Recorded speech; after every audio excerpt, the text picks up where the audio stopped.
Black College Experience. I'm rolling over here in ACL. Derek is rolling in Baton Rouge. We do have a lot to discuss, but we're going to actually have a shorter show this show. A shorter show tonight. It's going to be a condensed version of what we normally talk about. So we're going to get it to you, and we're going to get it done and keep it moving. Yeah, most definitely.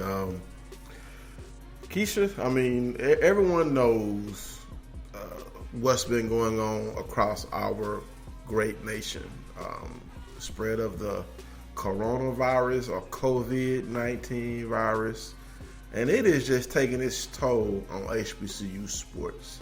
The HBCU family as a whole, not just sports, because I saw you always have your boots to the ground, doing your thing, helping. And what you were doing today had nothing to do with, or the past couple of days had nothing to do with sports.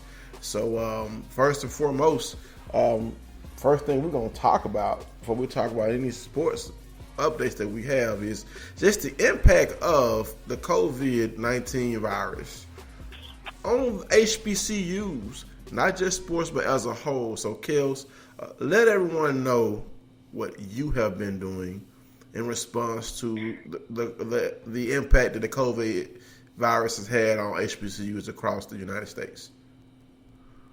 Like I tell people, even if it's something small, we don't know what an impact, we can make. And I do. I love all student athletes. Of course, I love, all HBCU athletes. I love all college students. But what people don't understand, I was an out-of-state student. I was 8 hours away from home. So I didn't have the luxury of just calling somebody to help me pick up and move when I needed to move. I didn't have the luxury of just going off campus to get stuff when I wanted to because I had a car or I was going to an apartment. I was I was away from home, from Huntsville, Alabama, all the way over into Baton Rouge, Louisiana. So I sympathize with students, mainly my out-of-state students that have to go through this nightmare. I have a nephew that's out of state as well, but he has a car. So at this moment, I'm like, even if it's something small, okay, I can get over to the AUC. I can go help students move stuff from Spelman, Morehouse, Clark, Atlanta. If they need help moving stuff off campus, getting it to their U-Haul, getting it to a U-Haul, whatever it is that they need to do, I was like, I volunteer my time. I'll help you move your stuff, get it to wherever you need to get it to. In this case, if they need to leave some stuff behind, I have some space. They can put some stuff out, leave some stuff in my house. They'll just have to pick it up, whenever they come back. But it's a trying time, and that's just one less thing that they have to worry about. But I'm like, hey, we can all use the exercise. We can all stand to shed some weight or whatever. But I was like, I don't mind helping them move their stuff. I don't mind helping people move out of their dorms this week because it's an unfortunate situation and it's a crisis. And it's like it just came out the middle of nowhere and they can't control it. Right.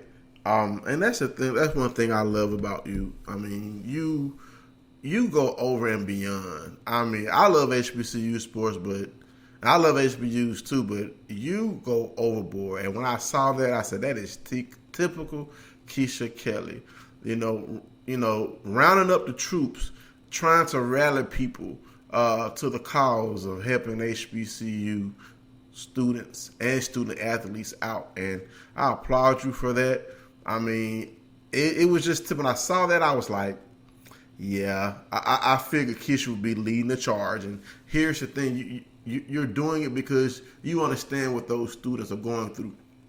Not just because you have an undergraduate degree. You've experienced being away from home and having to move, myself included. I was at Valley, and I hate moving to this day. I've moved several times since I've been in Baton Rouge, and now I'm in my house.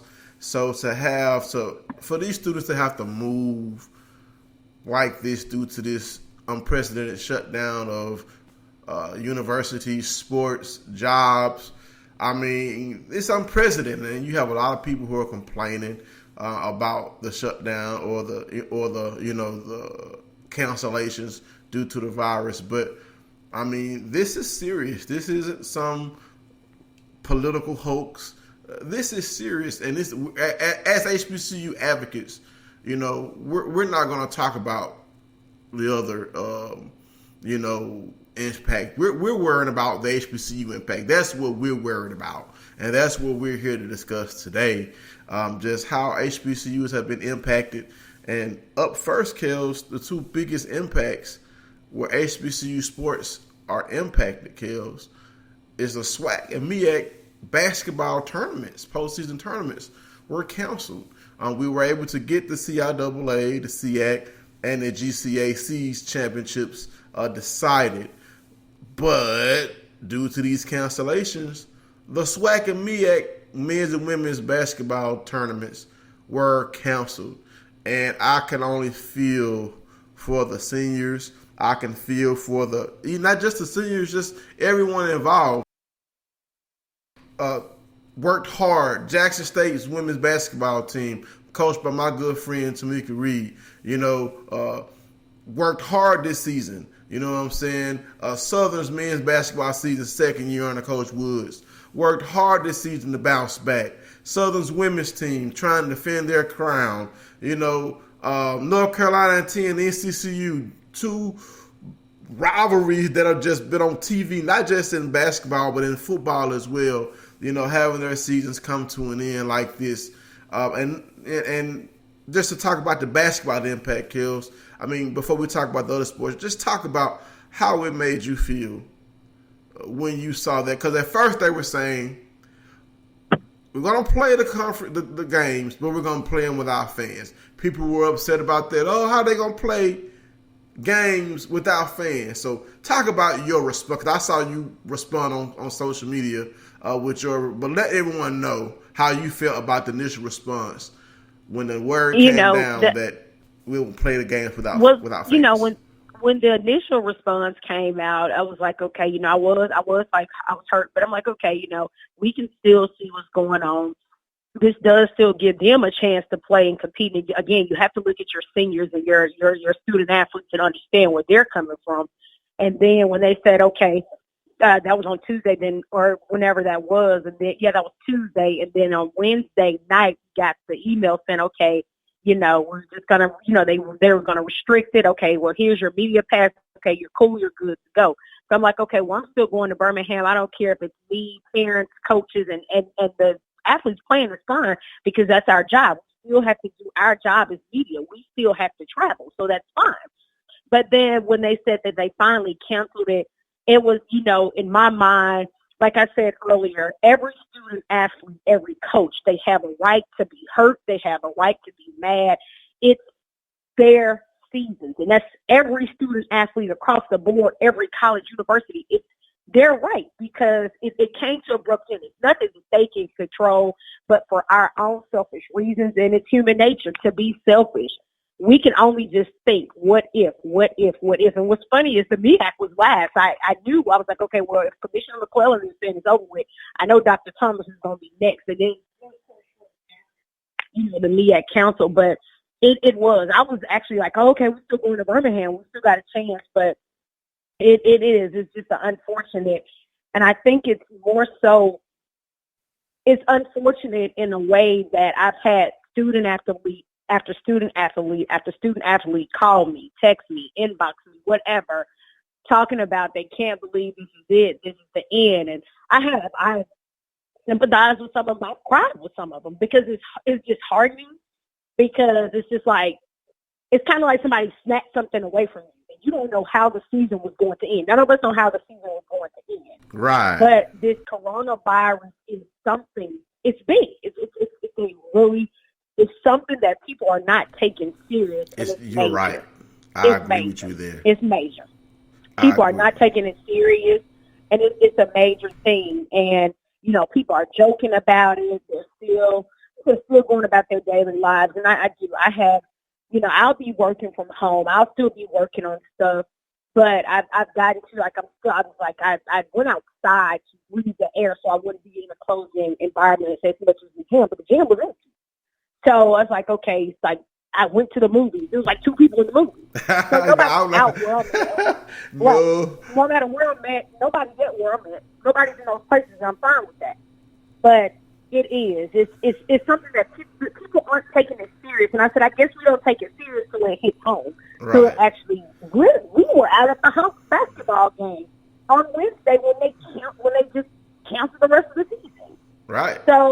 can actually say, if this is, if that was Vince Carter's last game, I got to see Vince Carter playing his last game. And for a guy who's had a career he's had, I mean, Right. it's sad. I remember Vince Carter in college. Him and Rasheed Wallace were so dynamic. And Rasheed Wallace has been out of the league for a while, and Vince Carter's still going. He's not the same type of player that he was when he came into the NBA, dunking and stuff, but he's still effective. So we have my line brother Patrick Perry on. PP, what do you think about how when the word came down that the games we played without fans, what was your initial reaction? I started sitting. I was sitting at home all day off work, and I was just sitting there seeing this all unfold layer by layer. Like first saw on social media about the tournament being canceled and just going to award the championships to the regular season winner, but they still going to play the tournament. Then I'm watching ESPN, and they were basically going in on the Big East, because the Big East still played their tournament. Everybody else canceled theirs, you know what I'm saying? But they still played that day. And then the NCAA finally came around and said, okay, no big dance for the men or the women. And then all the spring sport got canceled. Like, okay, this is something serious now, you know what I'm saying? And it seemed like I was like, look, Patrick, I was like, okay, we see, we see you basketball, we see you tournaments, okay, that's cool, we see you, y'all ain't gonna play the tournaments, we sad. When I saw that the rest of them, we ain't gonna have baseball, we ain't gonna have no tennis, no track, we didn't have nothing. So we just up here looking at repeats of other stuff, is what I was like, we're gonna have nothing. Like, nothing. Yeah, we're gonna have nothing. On ESPN, it's like, it's strange. I mean, that's where it really is. You're like, whoa, no sports whatsoever. And I'm talking about no sports for the immediate future, at least the next few months. Just no sports at all. Like, wow. Well, here's how I felt. And I guess since I work in healthcare, when I saw that the word came down about we're going to play the games without fans, I thought that was a mistake. I thought they should just went on ahead and canceled it then, because you're still putting people at risk. You don't know who people have been around to potentially spread the virus. And, of course, everybody was like, oh, this is not that big. I'm like, man, I work in healthcare. You know what I'm saying? I sit through enough of these noon conference meetings to pay attention to how things can go with a viral outbreak and things of that nature.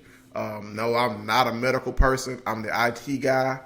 So I sit and I watch and I learn, and I'm like, wow, just some things that I've learned over the time.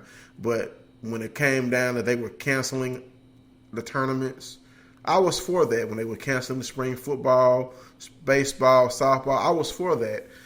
I do feel for the seniors, and we're going to talk about the relief next. I do feel for the seniors whose seasons were cut short, players who, like Jackson State women's basketball team, they had the magic to potentially go to the NCAA tournament and make some noise. That was a very talented team. So I hate to see it end for them like that. More so because I personally know the coach. If my friend makes history, I'm personally connected to her to history, and I can revel in her history-making event. So we feel a little cheated by this, but it's still the right thing to do to protect human life. In some of my sports groups, I made a post that, you know what, we all love sports, but life is more important than entertainment, and a lot of people didn't like that I said that, but spot on. I mean, if these players play these games and get sick and die, then what? Or get sick and then spread it to other people and those people die. I mean, it's best to do what we're doing. No, this is not the swine flu. No, it's not H1N1. No, it's not the flu. It is the COVID-19. It's a totally new thing that I'm hoping we get under control, and so we can get back to life, man. I mean, so we can just get back to the way things are. Not afraid. When I was shopping yesterday, I saw a guy in a mask. He had plastic bags on his hands, going around opening door to door, grabbing stuff. You know, today I saw a guy walk out with about 6 rolls of toilet paper, right? Then as I'm shopping for stuff for my daughter, because she's going to be out of school for a month, I see 2 rolls of toilet paper, right? I see the same guy who just bought 6 rolls of toilet paper come by running, grab the toilet paper, and take off down the lane. And I'm like, this guy just walked out of Walmart with 6 rolls. What do he need 2 more for? You know, so it's just craziness. And it's sad that our sports are being impacted by this virus, but, you know, life is more important. And we just have to wait this out, let the healthcare professionals and the research scientists do their thing so that they can come up with hopefully a vaccine so that we can restart life. Kels?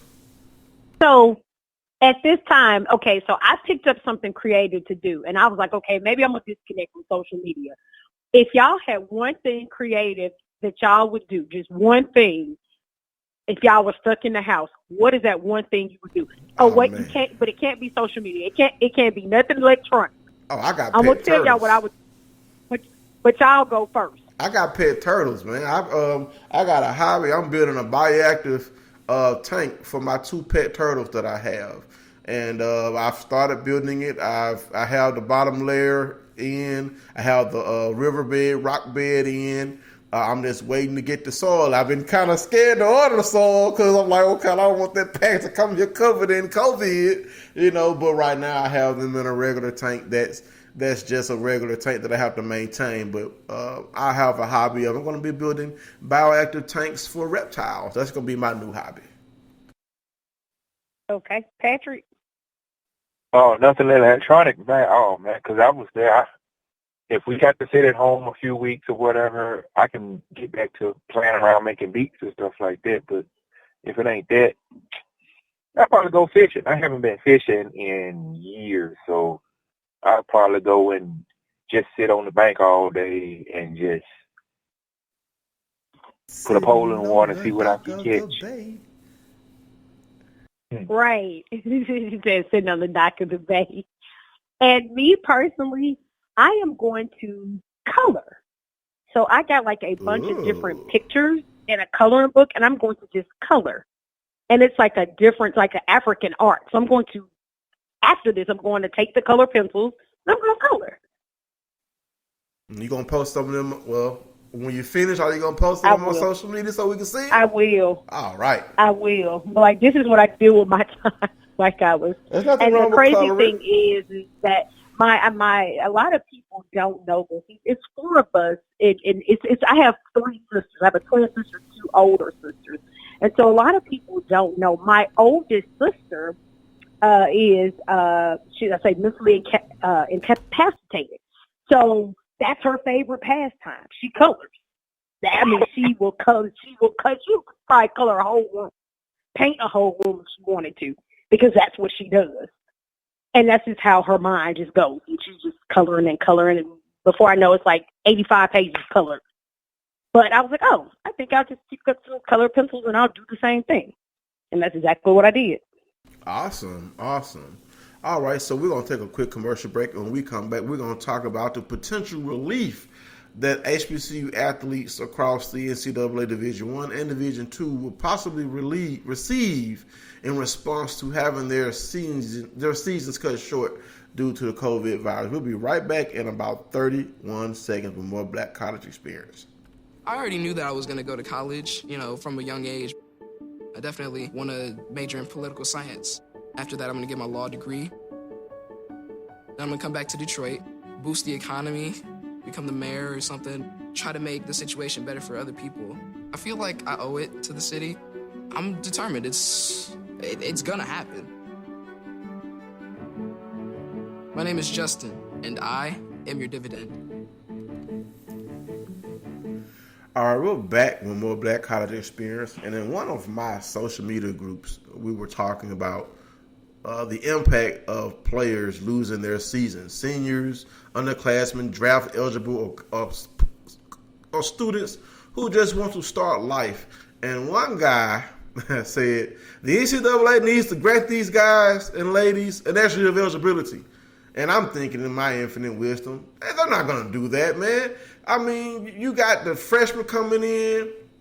They're not going to have, they got scholarship limits. Then you have some seniors and underclassmen are ready to graduate and start life, start a job, some have families. Well, what happened was I got a tag from that guy. He was like, well, what now, Derek? And I couldn't do nothing but like, man, you know what? I still feel like all the seniors are not going to want to come back for another year. But I was Nelson Adams, a guy from my home state who played at Mississippi State, said that you would never know how many seniors or graduate eligible college athletes will want to come back for an extra year of competition and free living. Kels, what is your opinion on the potential relief that our HBCU athletes can receive due to the impact of the COVID-19 virus?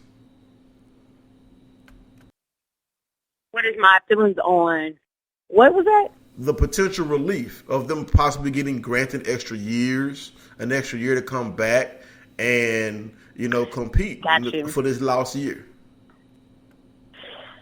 It's a really sticky situation, and I feel the same way, because you look at, especially those students, the ones that were like headed to graduation. It's like, okay, no, they definitely not gonna want to come back. But I just can't see it. It's so much stuff that goes into these seasons. There's so much stuff that goes into it. The recruiting, the practice. It's just so much go into it, and I can't see those students coming back. Only thing I can see on 2020 is an asterisk, and everybody is going to live with the what if. All we can look at is what Jackson State did, what Prairie View did, what Southern and Texas Southern were getting ready to go do. So it's, we can only deal with what if, and I can't even, if I was a student athlete, I don't know what that would look like for me coming back for another year. I don't know what that would look like. In their minds, it's a different thing, a different ball game. They might want to come back and compete. But what happens when you're 1 year removed and you're like, okay, I'm done with this. I moved on with my life. I'm doing something different in this part of my life. Do I want to go back and compete? Well, when Nelson Adams said what he said, it got me to thinking. Like, these student athletes, some of them, even though they're ready to graduate, may want to come back for another year. Like, here's the thing. I wasn't a student athlete. I thought about being one. I walked on that valley, tried to play, hurt my knee in spring practice, and that was the end of my very non-existent college football career. But when I got ready to graduate, Coach Todd became the head coach. And I thought, man, what if I could come back and walk on and see if I could contribute and play for my frat brother?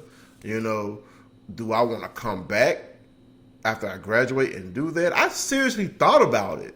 Like, man, I could play for Coach Todd. That would be awesome to play for Willie Saturday Todd, whether I got in the game or not, just to come back and be a member of the team, because I had a scholarship available. I was a McTier scholar, so I could have come back for a fifth year. I had the money available, but I thought to myself, I've done my 4 years. I'm ready to walk. A Hoosier is not going to stop me from walking. And if you're a veteran graduate, you know who a Hoosier is. He's that mean old accounting teacher who kept a lot of people from graduating, but he didn't keep me from graduating. And I thought to myself, should I go back or should I not? So that's what a lot of these student athletes who are way more talented than me are going to have to decide. I can come back for another year. I don't know how that's going to apply to basketball, but for the spring sports like baseball, softball, outdoor track and field, tennis, those sports athletes, I really think some of them may take it, because I don't think that basketball, since basketball is like a fall and winter and it ends in the spring kind of thing. So I don't know if they're going to give those seniors a whole year, because they played a full season of their senior year. So I don't think that's going to impact basketball. But baseball, softball, tennis, outdoor track and field, is bowling, because I know the CIAA canceled their bowling championship. So some sports that may not be money sports, but these student athletes still compete. They still work hard. They deserve to finish out their athletic careers on a high note, not go out on a whimper due to a virus. PP, you have a comment? Yeah, I think I was thinking about that. I'm sure the seniors from Valley was on the 3. Their season ended, so I don't think they're going to get an extra year. But it's those that were in the tournament, that were still playing, and had their season in like that. It's going to give a lot of people that are not NBA lottery picks, it's going to give them something to think about as far as if they got a job lined up, if they ready to graduate, ready to get on with their life. Yeah, I could see some taking it, but those who feel like, especially somebody at Jackson State, like they got something unproven, especially when you're talking about like one of our alums that's on the team. She went down there as a grad student, and to see her season get cut short like that, that's going to be like, that's going to give a lot of people something to think about as far as taking that extra year is concerned.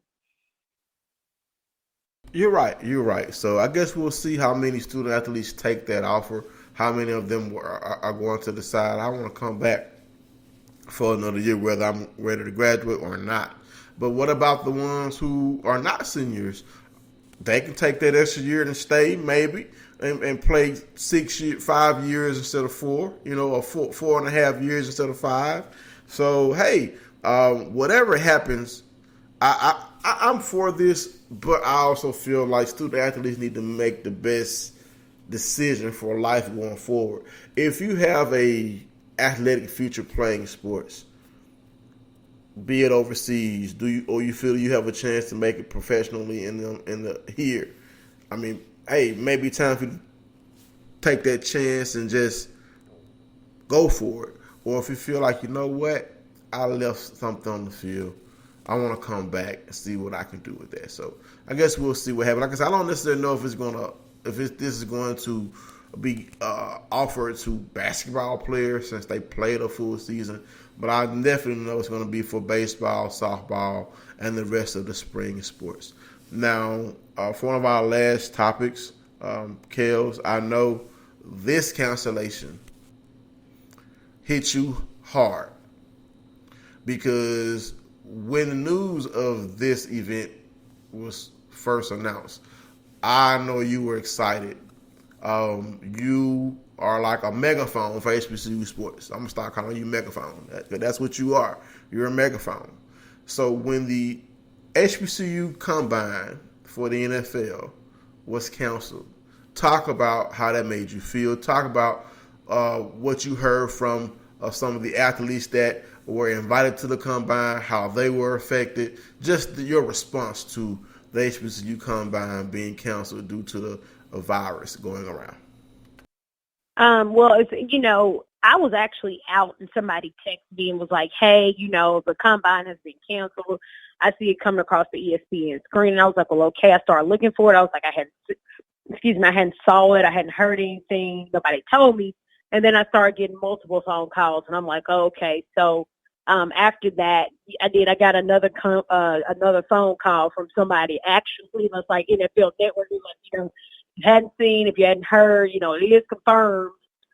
And I'm just like that to me, that was like, I guess that was like the probably the air that, it just knocked all the wind out of me, because I was like, I know how hard these guys work for this opportunity.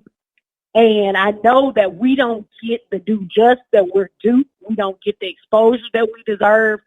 We don't get recruited like we should. We don't get scouted like we should. So this is their opportunity to shine.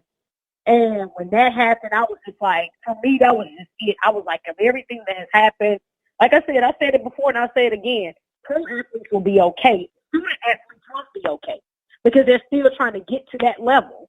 So when that happened, it was just like, people came up with every conspiracy, but I'm like, they're canceling everything. It's not just them. It's everybody's stuff is getting canceled. But it is. It was so disheartening. And I have. I've had athletes reach out like, man, and I'm like, I just don't, we were less than 6 weeks from the draft, about 6 weeks away from the draft. So, you don't know what happens from this point. But I mean, that was probably the hardest for me.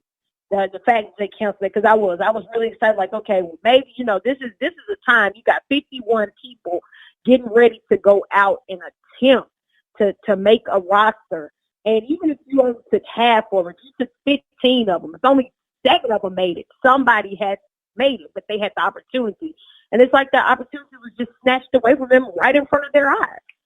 Exactly, and when I saw it, of course, when the HBCU Combine was first announced, I'm for it, but the first thing I wanted to know was what kind of coverage are we going to give it? I want the same coverage as the NFL Combine. I want to see my HBCU athletes, all 51 or 52 of them, on TV running 40-yard dashes, doing the on-the-field drills, because they deserve that. Just because they don't play at Clemson, Alabama, you shouldn't treat them lesser. That's why, my opinion.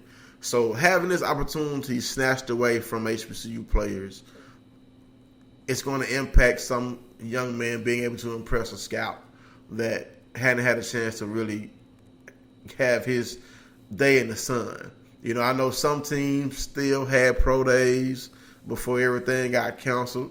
I don't necessarily know how many HBCUs had their pro day before this happened, but I know they're planning to move forward with the draft. I think it's not going to be a big spectacle like it has been due to this virus. But I do feel like this HBCU Combine is going to keep some HBCU athlete from getting drafted. We already don't have enough HBCU athletes in the regular Combine. We had 1 in the regular Combine. Now these 52 athletes are going to be robbed of the opportunity to showcase their skills, their athletic ability to NFL scouts for a chance to possibly either sneak in the draft or take someone else's position. Because who knows? Maybe one of our SWAC or MEAC or CRAA or SEAC or athletes, our linebackers, could have ran a 4.22 40-yard dash. Maybe someone could have bench pressed 225 48 times. Maybe someone would have broken the record for the broad jump, you know what I'm saying? Or have a solid 3-cone drill, or excel at some of those new drills that the NFL has implemented into the workout regimen for combines. So I really hope that if there's a chance that this virus can get under control, that our HBCU athletes can get a chance to showcase their skills and abilities. I don't necessarily know if that's going to happen, but I would love to see it happen. PP, what do you think about the HBCU Combine getting canceled? I figured it was only a matter of time. I mean, once you saw everything else get canceled, like, they were talking about the NFL draft was in question, whereas I knew once they canceled everything else, the HBCU Combine was probably going to get canceled well. And you kind of feel bad for it's the first one. It was going to be the first one. It was going to give guys the same looks in front of real NFL scouts. Don't have to go run into other schools for their pro days or whatever. It's going to give them the same opportunity that the other guys get, and now it's just gone. And now they have to start still doing the draft or whatever. Now they have to go back to doing the same. It's the same process as far as hoping that some NFL team give you a call as an undrafted free agent, or I feel bad for the XFL players too as well. Yeah, HBCU along. Yes, Jackson State's Daniel Williams was having a pretty good season for the Vipers. So, yeah, but it's somber for us because HBCU sports are what we do. We have a podcast because of HBCU sports. But guess what? We're going to find something to talk about. And as Keith decide, we're going to take a vacation till sports come back. But that's going to depend on my boss lady. But before we talk about our last topic, I just want to run down the postseason awards for the SWAC. First team All SWAC, Tyreek Armstrong, Texas Southern, Gerard Andrews, Prairie View, Devontae Patterson, Prairie View, Roland Griffin, Jackson State, Ivy Smith Jr., Grambling State, second team Tristan Jarrett, Jackson State, Tremaine Crosby, Alcorn State, Toby Awushel, Alabama State, Devontae Jackson, Grambling State, and Joshua Rosas, Texas Southern. The Player of the Year hails from Prairie View, Devontae Patterson. A Defensive Player of the Year hails from Jackson State, Javius McKinnis. And the Freshman of the Year comes from our alma mater, PP, Caleb Hunter. Newcomer of the Year hails from Jackson State, Roland Griffin. And the Coach of the Year is Byron Smith out of Prairie View. On the women's side, all SWAC women's first team, Siani Cryer, Texas Southern, Dariana Lewis, Alabama A&M, Naya Mitchell, Texas Southern, Amisha Williams, Jackson State, Marnisha Hamer, Jackson State. Second team, Justice Coleman, Grambling State, Brittany Rose, Southern, Deja Rogan, Jackson State, Atia Bridges, Texas Southern, Deshauna Harper, Alabama A&M. The Player of the Year is Siani Cryer, Texas Southern. Defensive Player of the Year is Amisha Williams, Jackson State. Freshman of the Year is Anaya Smith, Alabama State. Newcomer of the Year is Dariana Lewis, Alabama A&M. And the Coach of the Year is Tamika Reed, Jackson State. Now we have one last bit of basketball news to talk about, and this is going to be about a former SWAC star. Kels, take it away. Okay, so the former star that he is talking about is former Grambling Lady Tigers. This is Shakyla Hill. And for everyone that knows, Shakyla go overseas, right? Yeah, she's overseas. Right. So Shakyla Hill went overseas once she left, and of course everyone knows her for her triple doubles and all the things she did at Grambling. Quadruple doubles. Shakyla, her quadruple doubles. So she did. Her and her team just won the Serbian Cup championship today. So there is some good stuff going on, even though it's not here. Her team just won a championship today, and it looks like she had 11 points, 6 rebounds, 5 assists, 2 steals, and 1 block shot. So this young lady ain't slowed down yet. So shout out to Shakyla Hill for still getting it done, and her team for winning the championship over there getting it done. Right, the name of that team, I'm going to try to pronounce this. I'm probably going to butcher it. ZKK Kraljevo, Serbian squad. So looking at her pictures online, she looks great. And I'm hoping we can potentially get her to be a guest on Black College Experience. I know I've chatted with her. She definitely wants to be a guest. We just have to find out the time difference over there. Might have to get her to, have a recorded conversation. But either way it goes, getting her to share her experiences overseas and recap her Black College experience as a student athlete at Grambling, it will be a story for the ages because she's truly one of our superstars for the I guess attention that her play brought to HBCU Sports, Kels. Correct. Absolutely. So that's all I have, Kels. What else do you have? You want to close us out? And this is just an FYI for people that are listening. If you have students that are out of state or just students in general that are on college campuses, we have put out some links there. This is coming from U-Haul that will allow students to put their stuff in storage, I think, for 30 days. 30 days in the U-Haul. There's also some things being done through Enterprise where they're changing the age limit and the minimum requirements is being changed. And also, as of yesterday, Frontier Airlines has sold out, but it doesn't hurt to check back where they were actually doing like specials, like as like a cheaper rate or you could fly for free. So those are some resources right now that if people still need them to rent cars, U-Hauls, whatever it is, they're doing cargo vans and different things at Enterprise to kind of get get your stuff settled, get it moving, or do whatever you need to do to get these students off of these college campuses.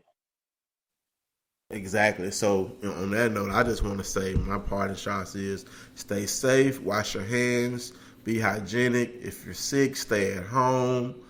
Everyone that may cough or sneeze does not have the virus.